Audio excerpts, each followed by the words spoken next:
제가 오늘날 그런 생각이 드는 거예요. 전 진짜 살면서 많은 사람들을 만났거든요. 근데 그 와중에 제가 너무 이미 좋다고 생각해서 되게 호감을 갖고 있어서 만났는데 그 잘 안 이어지는 관계도 있었고, 혹은 친했는데 또 잘 안 이어지는 관계도 있었던 것 같아요. 근데 제가 그걸 보면서 이 관계라는 게 어쩌면 '내가 그 사람을 좋아한다고 이게 되는 게 아니구나.' 그때 그 생각을 했거든요. 특히나 제가 친구가 없는 편도 아니에요. 제가 봤을 때 제가 성격적으로 남들이랑 막 못 지내거나 그런 거는 아닌 것 같거든요. 근데 그럼에도 불구하고 특히 이제 연락을 오래 이어가는 사람이 있고 그게 아닌 사람이 있단 말이죠. 또 저는 되게 좋아하는 사람을 제 친구는 되게 싫어하기도 하고, 저는 싫어하는 사람을 누군가는 너무나 사랑하고 또 좋아하잖아요. 회사 다닐 때 제가 본 좀 싫어하는 상사들이 결혼한 걸 보면서 항상 그 생각을 했어요. '와, 나는 진짜 질색한 저 사람과 누군가는 결혼할 정도로 저 사람이 누군가에겐 소중하구나.' 그런 걸 깨달았거든요. 좋은 사람이라는 게 우리가 언제나 만나고 싶어 하는 존재이지만 특히나 좀 상대적이라고 생각을 했어요. 그래서 좀 이번 영상은 사실 지금의 저를 위로하기 위해서 만드는 영상입니다. 제가 끝내 좀 친해지고 싶었지만 거리가 멀어져서 아쉽게 된 친구들, 이 결국에 나와 잘 맞는 사람은 아니었다. 그 친구들을 그냥 잘 보내 주고 그 친구들이 저보다 더 잘 맞는 친구들을 만날 수 있기를 바라는 마음에, 그럼 나는 어떤 사람들에게 더 잘해야 될까? 나와 잘 맞는 사람들, 내가 소중히 해야 되는 사람들은 누구일까를 생각하면서 나와 잘 맞는 사람 만나는 방법에 대해서 나름대로 그냥 제 기준이지만 제가 정리를 해 보았어요. 언제나 그렇듯 저의 기준입니다. 일단 첫 번째, 제가 계속 이 영상의 서문에 말했던 대로요. 나랑 잘 안 맞는 사람은 인정하고 보내주기로 했습니다. 이게 제가 생각하는 좋은 사람을 만나는 방법 중 가장 먼저라고 생각을 했어요. 왜냐하면은 나랑 잘 맞지 않는 인연을 자꾸 붙잡고 있다 보면은 사실 내 에너지를 엄청 많이 쓰게 되는 것 같거든요. 근데 저는 이게 연애에도 비슷하다고 생각을 해요. 나 싫다는 사람을 굳이 내가 좋아할 이유가 있을까? 항상 연애를 끝낸 다음에도 후유증이 그렇게 길지 않았던 편인 게, 어쨌거나 우리가 서로 사랑하지 않기로 다짐한 사이잖아요. 근데 그런 사람이 나에게 더 이상 사랑스러울까? 사랑스럽지 않은 거예요, 저는. 그래 가지고 저는 사실 그렇게 좀 나랑 인연이 멀어졌다 하는 사람들에 대한 미련이 저도 있어요. 저도 남들보다는 어떻게 보면은 좀 더 맺고 끊음을 잘하고 더 냉정한 편이기는 하거든요. 근데 그럼에도 불구하고 저도 그런 관계들에 대한 미련이 계속 있단 말이에요. '내가 그때 이 친구한테 이렇게 했었으면 우리 사이가 좀 더 괜찮았을까? 아니면 지금이라도 연락해 볼까?' 또 '지금이라도 연락해 볼까?' 해서 연락을 해 보면 그렇게 해서 해본 적이 있었죠. 근데 대체로 소득이 별로 없더라고요. 그래서 뭔가 그렇게 지나가는 관계에 내가 너무 에너지를 쓰고 미련을 갖는 것보다는 지금 있는 사람한테 잘하거나 '앞으로 만날 사람과 잘 지내자.'라는 다짐을 하는 게 마음을 좀 가볍게 만들게 되는 것 같아요. 다른 부분에 있어서도 좀 더 산뜻해지고. 쉽지 않겠지만 노력해 보기로 했다. 그게 첫 번째고요. 그리고 이제 두 번째는 사람 만날 기회를 열어두는 겁니다. 사실 이거는 사람들마다 의견이 되게 분분할 거예요. 누군가는 '내가 굳이 왜 시간 들여서 새로운 사람을 만나야 돼?' 하는 사람이 있고, 아니면 저처럼 '새로운 사람이 있어? 새로운 자리가 있어? 그러면 가 봐야지.' 하는 사람이 있어요. 제가 이제 후자인 이유는, 사실 저는 그렇게 우연한 기회로 너무나 좋은 사람들을 많이 만났거든요. 그러니까 제 경험이 되게 좋았던 것 같아요. 무언가 내가 새로운 곳에서 새로운 사람들을 만나면서 새로운 일들을 벌여보고 그게 저를 확장하는 계기가 된 적이 되게 경험적으로 많았어 가지고 제가 그런 거를 좀 좋아하는데, 반면에 이제 낯을 너무 많이 가리거나 아니면은 좀 '내가 많이 소진되는 것 같다.' 하는 분들은 아무래도 쪼끔 그런 자리에 가는 게 어렵기는 하겠죠. 근데 저는 어떤 면에서는 그런 사람이라고 해도 사람이 필요 없는 건 아니라고 생각을 하거든요. 저는 이렇게 생각해요. '우리가 갈수록 친구가 늘어날까 줄어들까?' 근데 저는 제가 하는 만큼 늘어나고 하지 않으면 퇴화한다고 생각을 해요. 이게 근육이랑 비슷하다고 생각하거든요. 60 대에 운동을 한 사람이 20-30 대에 운동을 안 한 젊은이보다 그 근육이라든가 이런 신체 퍼포먼스가 훨씬 좋대요. 근데 저는 인간관계를 잘하는 근육도 마찬가지라고 생각을 해요. 내가 젊어서 친구가 많은 게 아니고 늙어서 친구가 없는 게 아니고, 사람 사귀는 일에 시간을 쏟고 에너지를 쏟고 있으면 내가 그 일을 잘하는 거라고 생각을 하거든요. 근데 저는 언제나 그런 일 쪽에 욕심이 있었던 것 같아요. 사람들과 잘 지내고 싶고 좋은 사람을 만나고 싶고. 그랬어서 저는 앞으로도 좀 사람을 만날 기회가 있다 하면은 그런 걸 조금 더 적극적으로 가볼 생각입니다. 그래서 유튜버들 중에 그런 분들이 있어요. 가끔씩 유튜브 코리아에서 유튜브 크리에이터 클럽이라든가 이런 행사들을 많이 마련을 해 주시거든요. 근데 그럴 때마다 자기가 안 간다고 해 놓고 "왜 유튜브에서 안 부르냐."요. 영원히 자기를 불러주길 바라는 사람들이 있어. 근데 되게 어릴 때의 제 생각이 나는 거예요. 제가 어릴 때 초등학교로 전학을 갔어요. 근데 전학 간 초등학교가 굉장히 좀 시골 학교였거든요. 전에 초등학교 애들이랑은 제가 되게 친하던 친구랑 맨날 게임을 했어요. 근데 그다음 전학 간 초등학교에서 애들이 맨날 다 놀이터에서 몸을 쓰면서 노는 거예요. 근데 저는 게임하는 걸 좋아하는 아이였잖아요. 그래서 애들이 맨날 저희 집 문 두드리면서 "연수야 놀자." 하는데 진짜 말 그대로 문전박대를 했거든요. "미안 나 지금 게임 중이야. 아 나 노는 거 싫어해." 하면서 애들을 보냈어요.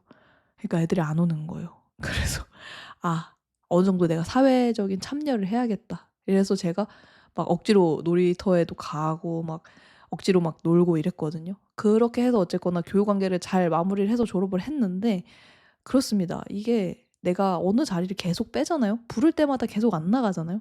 그러니까 영원히 안 부르더라고요. 근데 너무 싫은 사람이거나 내가 너무 바쁜 게 아니고서야 저는 웬만하면 응하려고 합니다. 그래서 사실 일 주일 중에 사람을 만나는 시간이 제가 진짜 많아요.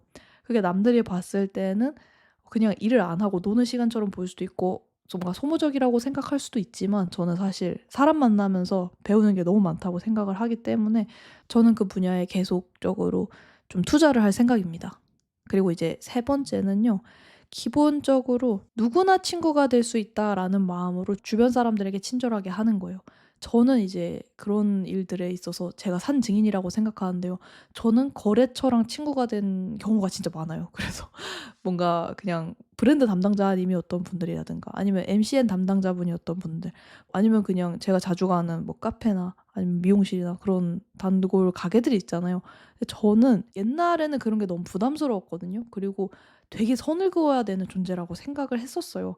근데 제가 그 생각이 이제 사회 초년생 때 있었고 그 생각이 딱 깨진 게 제가 스타벅스로 이직을 하면서 스타벅스는 이제 제가 그전 회사에서는 디자인 팀만 있었거든요. 근데 스타벅스 가니까 디자인 팀은 회사 안에 있는 한 팀 중 하나고 뭐 푸드팀도 있고 음료팀도 있고 다양한 팀이 있잖아요. 근데 이 팀에 있는 분들이랑 협업을 하다 보니까 처음엔 그냥 일하는 관계였는데 나중에는 정말 우연히 친구가 된 거예요. 이것도 진짜 우연인 게 제가 퇴근하고 이제 가고 있었어요. 근데 너무 그때 좀 여름이어 가지고 해가 되게 좀 길었거든요. 그래서 '우와 되게 낮에 퇴근한 것 같다.' 하면서 막 돌아다니고 있는데 그 다른 팀 분이 그날따라 마침 보고를 하고 엄청나게 깨진 거예요. 그래서 막 "아 술이나 먹자." 하면서 가는데 제가 있었던 거예요. 그래서 저한테 그 당시에 제 닉네임이 수였거든요. "수 우리 뭐 술이나 한잔 하러 갈래요?" 했는데 제가 "좋아요." 이러면서 가서 그때 그 아저씨들이랑 친구가 됐거든요. 근데 진짜 그 이후로부터 제가 '아 같이 일하는 사이랑도 그러니까 건강한 거리를 유지하면서 친구가 될 수 있구나.'라는 거를 느꼈고 그다음에 제가 유튜버가 돼서도 진짜 아까 말씀드린 대로 뭐 브랜드 담당자님이라든가 아니면은 뭐 정말 다이아TV 분들 이런 분들도 다 제 결혼식에도 와 주시고 사석에서도 뵙고 막 만나고 이랬거든요. 그렇게 하다 보면은 확실히 그 업계의 이야기를 들을 수 있는 거는 정말 또 좋고요. 그걸 넘어서 사람을 그냥 뭔가 일하는 대상으로만 바라보다가 친구가 될 수 있는 존재로 바라본다는 거는 그 사람에 대한 좀 다른 애정을 갖는 거거든요. 그러면 나도 쪼끔 더 따뜻하게 대할 수 있게 되고 그렇게 따뜻하게 대하다 보면 그 기회로 좋은 사람 많이 사귀게 되더라고요. 그래서 저는 제가 일을 하면서 만나는 사람들에게 쪼끔 더 친절을 베풀면서 언제든 친구가 될 수 있는 사람 물론 이렇게 생각하면서 너무 막 갑자기 친근하게 굴고 거리 조절 못하고 이거는 당연히 문제가 있죠. 저도 그런 거는 안 하죠. 근데 그런 거 말고도 언제나 그분들과도 좋은 관계가 될 수 있다는 걸 열어두면서 다정하게 대해 주는 거 저는 이게 손해될 거는 없다고 생각을 하거든요. 그렇다고 제가 먼저 선을 넘지는 정말 않고요. 그래서 그렇게 좀 '사람들에게 좀 더 다정해 줘야겠다.' 이런 생각을 했고요.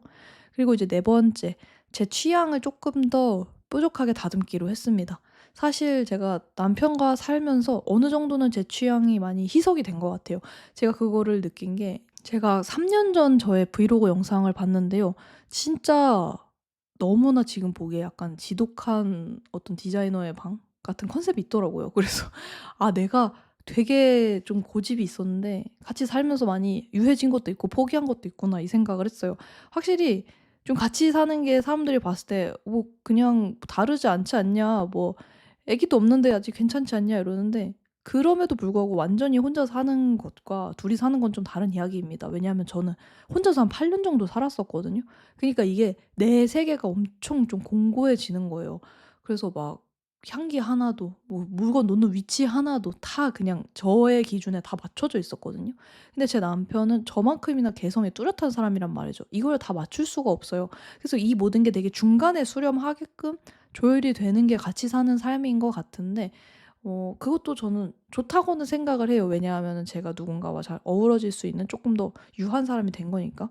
근데 그럼에도 불구하고 내색이 너무 없어지면 그건 또 내 나름대로 '내 매력을 약간은 잃어버리는 걸 수도 있겠다.'라는 생각이 들어서, 저는 요즘에 그 각을 조금 더 만들려고 사실 막 남편에게 막 "이 물건 여기다 놓지 마. 이거 이렇게 하지 마." 이런 식으로 제재를 가하는 게 아니라 그림을 조금 더 많이 그리고 있어요. 그니까 제가 갖고 있는 여러 가지 저의 취향과 정체성 그리고 특성 중에서 저는 그림이 되게 좀 중요한 부분이라고 생각을 하거든요. 근데 이 그림을 그리는 순간에 제가 비로소 되게 저로 존재하는 느낌이 드는 거예요. 근데 이렇게 나로 존재할 수 있는 순간들을 여럿 만들다 보면은 그게 내 취향을 키우고 내가 더 나다워지는 순간이고, 내가 더 나다워야 남들에게 더 기억에 남고 더 개성 있고 더 매력 있는 사람처럼 보인다고 생각을 하거든요. 그래서 제가 예전에도 뭔가 "사람들로부터 인기를 많이 얻고 싶다면 비밀이 많은 사람이 되세요."라고 했는데, 저는 그 비밀이라는 게 혼자서 시간을 보낼 때 많이 생기는 것 같아요. 그니까 내가 선택한 자발적 고립과 은둔 안에서 저는 매력을 키울 수 있다고 생각하는데, 그런 면에서 취향을 쪼끔 더 키워보려고 합니다. 요즘에는 수채화를 좀 되게 즐겁게 하고 있는데요. 수채화 중에서도 지금 제가 그리고 있는 게 아크릴 과슈 그리고 수채 과슈 요런 거 많이 쓰고 있어요. 근데 이게 되게 또 재밌더라고요. 제가 입시 때 했던 수채화랑은 또 다른 영역이면서도 제가 그리고 싶은 걸 그리니까. 그래서 이런 시간들을 쪼끔 더 많이 마련하면서 '내가 잘하는 걸 쪼끔 더 잘하게 해서 좀 더 매력 있는 사람이 되어야겠다.' 남들이 봤을 때는 '그림 잘 그리는 거랑 사람들 잘 사귀는 거랑 무슨 연관이 있냐.'라고 하는데, 전 연관이 강하게 있다고 생각을 해요. 제가 정말이지 저라는 사람을 수식하는 부분에서 그림이 없어도 전 살아갈 수 있다는 걸 알거든요. 근데 그림이 없다면 제가 또 얼마나 밋밋해질지도 저는 알아요. 그렇기 때문에 누구나 자기만의 어떤 특성, 개성, 그리고 자기가 잘하는 거 하나 정도는 있어야 더 그 사람이 빛나고 그 사람만의 고유의 개성이 생기는 거라고 생각하거든요. 그래서 남들이 봤을 때는 미술이 별거 아닌 것처럼 보이지만 저에게는 인생에서 지금의 제가 될 수 있기까지 끌어준 것의 근간이 전 그림이었다고 생각하기에 앞으로 그림을 조금 더 열심히 그려 보려고 합니다. 여러분들도 '나를 더 특별하게 해 주는 일은 무엇일까?' 생각을 해 보세요. 그런 일들이 사람마다 꼭 한두 개씩 있거든요. 그런 거를 하다 보면 자연스럽게 좋은 사람 만날 기회도 많아지더라고요. 왜냐하면은 그 뾰족한 취향 안에서 내가 깊이를 갖고 있으면 어떤 분야든 얘기가 통해요. 저는 이제 그림으로 해 봤지만 그거를 음악한 사람이랑 연기하는 사람이랑 글 쓴 사람이랑 얘기를 해 봐도 이 일의 원리라는 게 거의 다 비슷하더라고요. 근데 우리가 뭐 초중고등학교 때 혹은 대학생 때는 모르겠어요. 근데 나이가 들면 들수록 자기 전문 분야에 있는 사람이 어른스러워 보이고 성숙해 보이고 매력 있기 마련이거든요. 왜냐하면은 딱 봤을 때 그래도 그 사람에게 내가 배울 점이 있어 보이잖아요. 근데 저는 언제나 사람들이 무의식 중에 뭔가 멋있는 사람을 좋아한다고 생각합니다. 우리가 소탈한 사람 좋아해요, 편안한 사람 좋아해요, 웃긴 사람 좋아해요 해도 대체로는 그래도 '아 이 사람이랑 내가 친구라고 하는 게 좀 자랑스러운데?' 하는 사람 좋아한다고 생각하는데, 그게 이제 어른일 때는 자기 분야의 프로인 거라고 생각을 해서 내 취향과 실력을 많이 키우려고 합니다. 그리고 이제 다섯 번째 마지막으로는요. '내가 줄 수 있는 것을 많이 나누고 살아야겠다.'예요. 제가 언제 사람들이랑 좀 깊게 친구가 되나 생각을 해 봤어요. 최근에 크리에이터 클럽에서 갔다 와서 만난 사람들을 보면서도 '이 사람이랑 관계가 쭉 되네. 몇 번 만났네.' 하는데 한 번 만나고 끝나는 사람도 솔직히 되게 많아요. 근데 제가 '뭐가 차이가 있을까?' 생각해 보니까 그 사람이나 나나 서로에게 줄 게 없을 때 좀 그렇게 되더라고요. 이게 줄 거라는 얘기를 하면은 또 너무 약간 '너무 계산적이지 않냐.'라고 생각할 수 있는데, 진짜 그런 개념이 아니고요. 순수하게 내가 도움을 줄 수 있는 사람 혹은 내가 도움을 구할 수 있는 사람이랑 우리는 쪼끔 더 자연스럽게 관계가 이어지는 것 같아요. 근데 서로 너무 잘하기만 해도 서로를 찾을 이유가 없더라고요. 그래서 저는 최근에 좀 신기하게도 그림 유튜버 친구들을 많이 만나게 됐어요. 근데 그 친구들이 어떻게 보면 제가 처음에 완전 유튜브를 시작했을 때가 저는 그림 유튜브 채널로 시작을 했었거든요. 비슷한 길을 가고 비슷한 고민을 안고 있는 거예요. 그래서 제가 나름대로 그때 문제를 해결했던 방법들을 이야기를 해 줬는데 그게 서로에게 되게 많이 도움이 되고 있거든요. 그래서 저도 적극적으로 선배인 언니 오빠들에게 도움을 구하고 그리고 도움을 구하는 동생들 혹은 친구들에게도 도움을 많이 줘야겠다라고 생각을 했어요. 확실히 엄청나게 완벽한 사람보다는 약간은 마음이 쓰이고 좀 도와주고 싶고 이런 사람에게 좀 연민도 느끼고 사랑도 느끼잖아요. 저도 그랬던 것 같아요. 예전에 제가 이제 이희준 배우님에게 만나서 그림을 알려드린 적이 있는데 배우님이 진짜 연기는 최고로 하시는데 뭔가 컴퓨터라든가 이런 툴 다루는 거는 진짜 쪼끔 어려워하시더라고요. 근데 저는 그것도 이해를 해요. 왜냐하면 그림 그리는 사람들 혹은 예술하는 사람들 중에서 이 디지털 기기 다루는 거 어려워하는 분들이 많거든요. 그니까 이거를 막 하나하나 다 알려드리고 싶은 거야. 그리고 이거를 알아서 기뻐하실 때마다 너무 뿌듯한 거야. 그렇게 뭔가 그거는 사실 나이가 많고 적고 이게 중요한 것 같지는 않아요. 그냥 내가 누군가에게 줄 수 있는 도움을 줄 때 나라는 사람이 그 의미를 느낀다고 생각을 하거든요. 그래서 저는 이 도움을 구하는 것도 그 상대에게 사실은 상대가 어떤 자기 효능감을 느낄 수 있는 기회를 주는 정말 감사한 행위라고 생각을 하거든요. 그래서 저도 도움받는 한 사람들을 많이 제가 도울 수 있는 것들을 많이 도우고 그리고 저도 도움을 구해 보아야겠다. 그렇게 하면서 우리가 서로를 도왔을 때 그 관계가 순환이 되면서 이어지는 것 같더라. 제가 생각한 원리는 그래요. 그래서 좀 그런 것들을 해 보려고 합니다. 아무튼 그렇습니다. 저는 결론적으로 지금은 친구가 많은 편인 것 같아요. 제가 감당할 수 있는 수보다 더 많은 것 같아서 오히려 이 안에서 제가 정말 잘 이끌어갈 수 있는 관계들이 무엇일까를 고민하고 있는 단계이기는 한데요. 그럼에도 불구하고 저는 새로운 사람들을 만나면서 항상 새로운 것들을 많이 배웠던 것 같아요. 그리고 내 주변에 변하는 사람들, 내 친구들의 구성도 조금씩 변하거든요. 우리 몸도 먹는 음식에 따라서 계속 세포가 변화하잖아요. 근데 계속 그렇게 내가 조금 더 새로워지는 면이 있는 것 같아서 좀 더 좋은 사람들 만나고 싶고 저 또한 그들에게 좋은 사람이 되어 줘야겠다는 생각을 합니다. 지나간 인연들이 많이 아쉽기는 하지만요. 뭐 그분들은 저 말고 또 더 좋은 더 잘 맞는 사람을 만날 수 있을 거다라는 생각을 하고 있기 때문에 또 한편 그런 생각을 하면 걱정이 들지 않더라고요. 그래서 그냥 아쉽더라도 마음을 가뿐히 유지하려고 합니다. 하여튼 제가 준비한 얘기는 여기까지고요. 뭐 그 밖에 또 듣고 싶은 이야기나 궁금한 것들 있으면 댓글에 많이 남겨주세요. 그리고 저처럼 그림을 이렇게 쓱쓱 재밌고 쉽게 그리고 싶은 분들을 위해서 제가 준비한 드로잉 클래스도 있으니까요. 자세한 내용은 또 더보기를 참고해 주시기 바랍니다. 아무튼 우린 다음 영상에서 또 만나요. 안녕.